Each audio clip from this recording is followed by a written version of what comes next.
शिव कृपा के बिना ब्रह्म ज्ञान प्राप्त होना असंभव है। इसी असमंजस में घिरे देवर्षि नारद आकाश मार्ग से चले जा रहे हैं। उनके मन में दिव्य ब्रह्म ज्ञान प्राप्त करने हेतु भयानक द्वंद्व चल रहा है।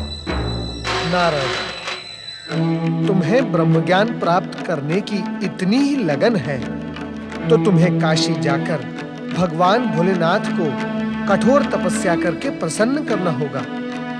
तुमने परमपिता ब्रह्मा जी, श्री हरि विष्णु, भगवान भोलेनाथ और अपने गुरु बृहस्पति के पास जाकर हर संभव प्रयास किया, परंतु कहीं सफल नहीं हुए। तुम्हें कठोर तपस्या करनी होगी नारद। अपने पुरुषार्थ, परिश्रम एवं तपस्या से दिव्य ब्रह्म ज्ञान प्राप्त करना होगा, तभी तुम्हारा ज्ञान प्रशंसनीय होगा। ओम नमः शिवाय, ओम नमः शिवाय, ओम नमः शिवाय, ओम नमः शिवाय।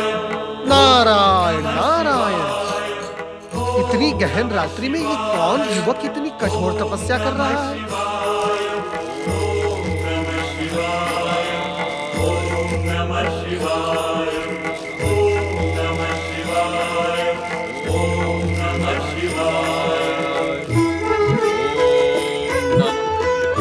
ये तो ऋषि और वह है, परंतु ये इतने क्रोधित क्यों है?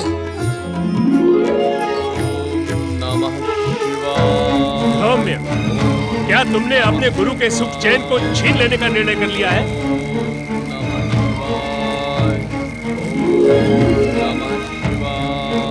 सौम्य, क्या तुमने अपने गुरु की प्रतिष्ठा समाप्त करने के लिए इस आश्रम में प्रवेश किया है? नमः शिवाय। उत्तर दो सौम्य। ओम नमः शिवाय। तुम अपने गुरु की अवहेलना कर रहे हो। ये शिक्षा तुम्हें कहां से मिली? ओम नमः शिवाय। हमने तुमसे पहले भी कई बार कह दिया है कि दिव्य ब्रह्म ज्ञान तुम्हें इस आश्रम में प्राप्त नहीं होगा। उसके लिए तुम्हें काशी जाकर शिव आराधना करनी होगी। नमः शिवाय। मेरी अवहेलना करके तुम मेरे क्रोध को जागृत कर रहे हो सौम्य। पर्वत के समान जमकर बैठ गए हो यहाँ। हटी कहेंगे। मेरे क्रोध का परिणाम भयंकर होगा। तुम जन्म जन्मांतर तक अज्ञान के अंधकार में भटकते रहोगे सौम्य, किंतु ब्रह्म ज्ञान तुम्हें कभी प्राप्त नहीं होगा। नमः शिवाय। दुष्ट सौम्य, तपस्या के बहाने अपने गुरु का अपमान करना ही तेरा ध्येय है। हम तुम्हारी ये कुचेष्टा कभी सफल होने नहीं देंगे। ओम नमः शिवाय। हम तुझे श्राप देते हैं कि तू इसी क्षण कपोत पक्षी का रूप धारण कर अज्ञान के अनंत आकाश में भटकता रहे।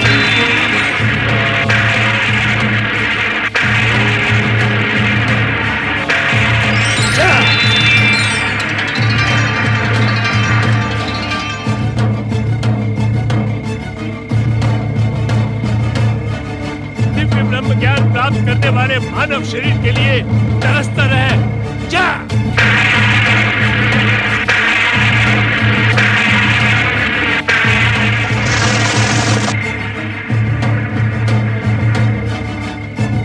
अभी भी तू मेरा पीछा नहीं छोड़ रहा है दुष्ट। नारायण नारायण। देवर्षि नारद, अहो भाग्य जो आपने पधारकर इस आश्रम को पवित्र कर दिया। और वह ऋषि, आपकी तपस्या एवं शिव भक्ति की मैंने बहुत कीर्ति सुनी थी, परंतु आपका आचरण देखकर मुझे अपार दुख हुआ है। भगवान भोलेनाथ की आराधना करने वाले अपने ही शिष्य को आपने ऐसा कठोर श्राप दिया। देवर्षि, ऋषिवर, ये आपने क्या किया? मुझे क्षमा कर दे ऋषिवर। क्रोध ने मेरी बुद्धि को भ्रष्ट कर दिया। परम ज्ञानी होने के पश्चात भी क्या आपको ये ज्ञात नहीं ऋषिवर कि क्रोध किसी दूसरे का नहीं, क्रोध करने वाले का ही नाश करता है। मेरी बुद्धि का नाश हो गया देवर्षि। अब मैं शिव आराधना कर अपने पाप का प्रायश्चित करूंगा। नारायण नारायण। क्या जानबूझकर पाप करने वाले का अपराध इस प्रकार प्रायश्चित करने से समाप्त हो सकता है ऋषिवर? तो फिर मैं क्या करूं देव ऋषि? मेरा श्राप कभी असत्य नहीं होता। ऋषिवर, मुख से निकला शब्द और धनुष से निकला बाण कभी लौट कर नहीं आते। कोई मार्ग तो होगा ऋषिवर, कृपया मेरी सहायता कीजिए। नारायण नारायण। अब आपकी सहायता इस संसार में भगवान भोलेनाथ के अतिरिक्त अन्य कोई नहीं कर सकता। ओम नमः शिवाय। हे भोलेनाथ, मुझे क्षमा करना भोलेनाथ, मुझे क्षमा करना। ओम नमः शिवाय, ओम नमः शिवाय, ओम नमः शिवाय, ओम नमः शिवाय, ओम नमः शिवाय, ओम नमः शिवाय, ओम नमः शिवाय, ओम नमः शिवाय। माता पार्वती कहीं दिखाई नहीं दे रही है, न जाने कहाँ है।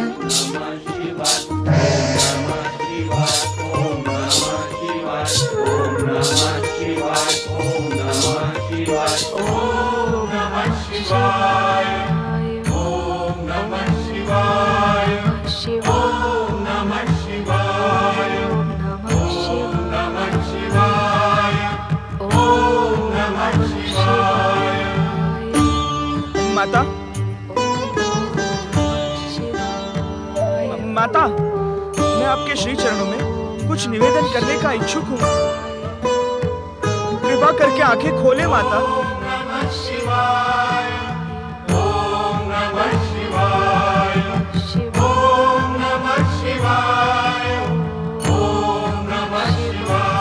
श्री गणेश, यहाँ इस प्रकार मैं कहीं स्वप्न तो नहीं देख रहा हूँ। माता, माता, अपने अखंड ज्ञान को तनिक विराम दे।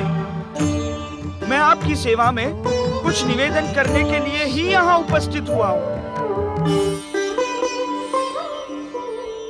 पुत्र गणेश, तुम यहाँ इस समय?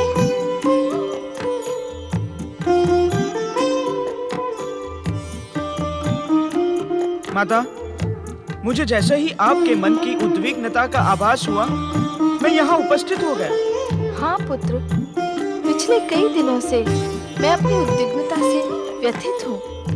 क्या शिव की अर्धांगिनी स्वयं अपने अतुल तेज से ब्रह्म ज्ञान प्राप्त नहीं कर सकती? इसीलिए मैं शिव के ध्यान में मग्न हो गई, किंतु मेरा मन स्थिर नहीं है। अपनी शक्ति पर स्वयं मुझे विश्वास नहीं हो रहा है। मेरा मार्गदर्शन करो विघ्नहर्ता, मंगल करता पुत्र गणेश। माता, परात पर ब्रह्म शिव में ही ब्रह्म ज्ञान समाहित है। चलो हम सब मिलकर भगवान शिव से प्रार्थना करेंगे कि वे आपकी उद्विग्नता का अंत करें। चलो पुत्र।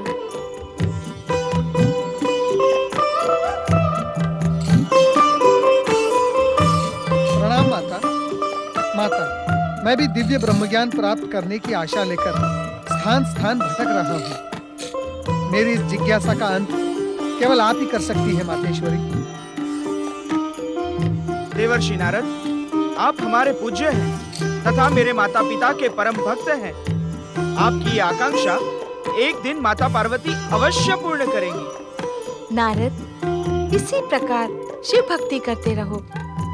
उसे ही मैं तुम्हारी कठोर तपस्या मानकर तुम्हें वचन देती हूँ कि जो कुछ मुझे प्राप्त होगा वो तुम्हें भी प्राप्त होगा।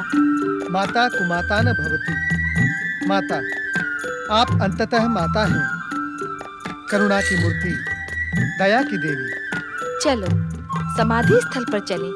ओम नमः शिवाय, ओम नमः शिवाय, ओम नमः शिवाय, ओम नमः शिवाय। ओम नमः शिवाय ओम नमः शिवाय ओम नमः शिवाय ओम नमः शिवाय ओम नमः शिवाय ओम नमः शिवाय ओम नमः शिवाय।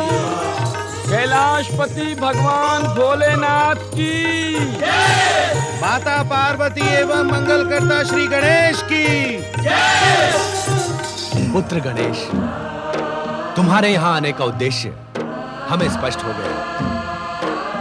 नारद, तुम भी परम ब्रह्म ज्ञान की ललक में कहां-कहां भटककर अंततः यहाँ आए हो। भोलेनाथ, ब्रह्म ज्ञान प्राप्त करने की मेरी भटकाव यात्रा केवल यही सिद्ध करती है कि इस सृष्टि के प्रारंभ भी आप हैं और अंत भी केवल आप ही हैं।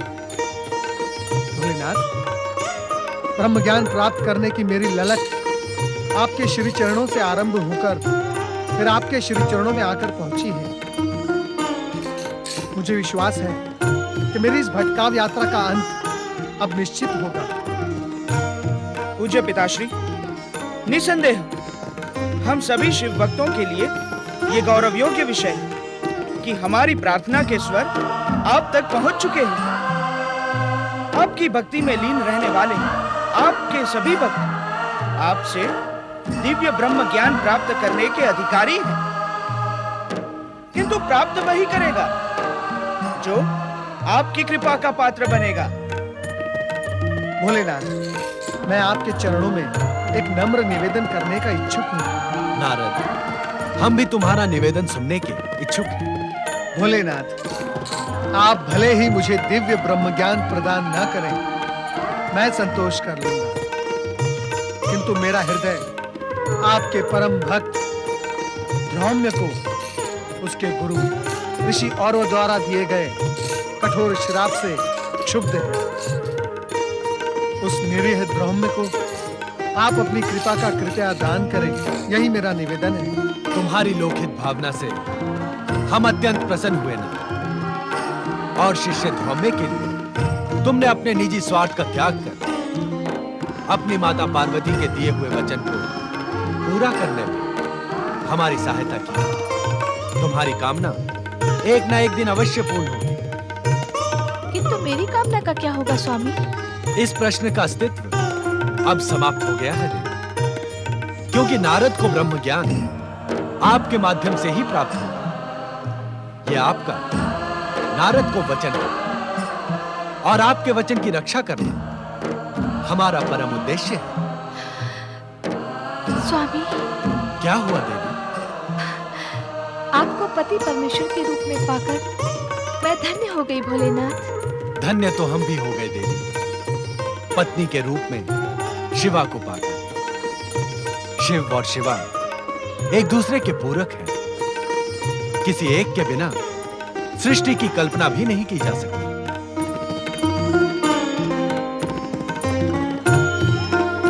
परात्पर ब्रह्म परमेश्वर शिव शंकर तथा शक्ति स्वरूपिणी माता पार्वती की जय। भोलेनाथ, कहीं मुझे प्रोत्साहन देते देते आप नारद, तुम्हें स्मरण करवाने की आवश्यकता नहीं है। धौम्य को उसकी तपस्या एवं शिव भक्ति का प्रतिफल अवश्य मिलेगा। तुम सब भी ब्रह्म ज्ञान पाने के अधिकारी बन गए हो। प्रतीक्षा करो, तुम्हें तुम्हारा मनोवांछित ब्रह्म ज्ञान अवश्य प्राप्त होगा। बोलो हर हर हर महादेव। हर हर महादेव, हर हर हर महादेव, हर हर हर महादेव। हर हर महादेव के स्वर से कैलाश गुंजायमान हो उठा। भोलेनाथ से ये आश्वासन पाकर भी कि देवी पार्वती द्वारा देवर्षि नारद को दिव्य ब्रह्म ज्ञान की प्राप्ति होगी, पार्वती निश्चिंत नहीं होती। उनके मन का द्वंद्व बारंबार ये प्रश्न उठाता है कि स्वामी का दिया आश्वासन सत्य होगा अथवा नहीं। दूसरी ओर मध्य रात्रि में भोले शंकर जब अपनी समाधि से जागते हैं तो देवी पार्वती को समाधि स्थल पर न पाकर उनके कक्ष की ओर पलायन करते हैं। ओम नमः शिवाय। नमः शिवाय। ओम नमः शिवाय। ओम नमः शिवाय। अपने ध्यान को विराम दो देवी, हम आ गए। स्वामी, आप यहाँ इस समय? हाँ पार्वती, समाधि में हमने देखा कि विश्राम काल में भी तुम हमारा ध्यान लगा रही थी, किंतु हमारे आश्वासन के उपरांत भी तुम्हारे हृदय का द्वंद समाप्त नहीं हुआ। ध्यान अवस्था में भी तुम ब्रह्म ज्ञान के विषय में ही विचार कर रही थी। हाँ स्वामी। तुम्हें अब उस विषय में हमसे चर्चा करने में भी संकोच हो रहा है। क्यों? सत्य है ना? आपके श्रीमुख से निकला प्रत्येक शब्द सत्य की प्रामाणिकता है स्वामी। तो संकोच मत करो, स्वयं अपनी अनुभूति हमें बताओ। आप तो सब कुछ जानते हैं सर्वेश्वर।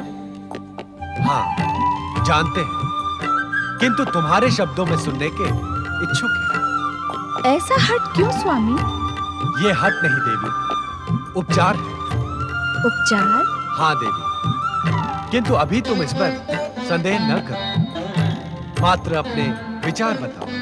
आपकी तपस्या करते समय मैं यही सोच रही थी कि क्यों न मैं स्वयं अपनी तपस्या से ब्रह्म ज्ञान प्राप्त करके आपको आश्चर्यचकित कर दूं।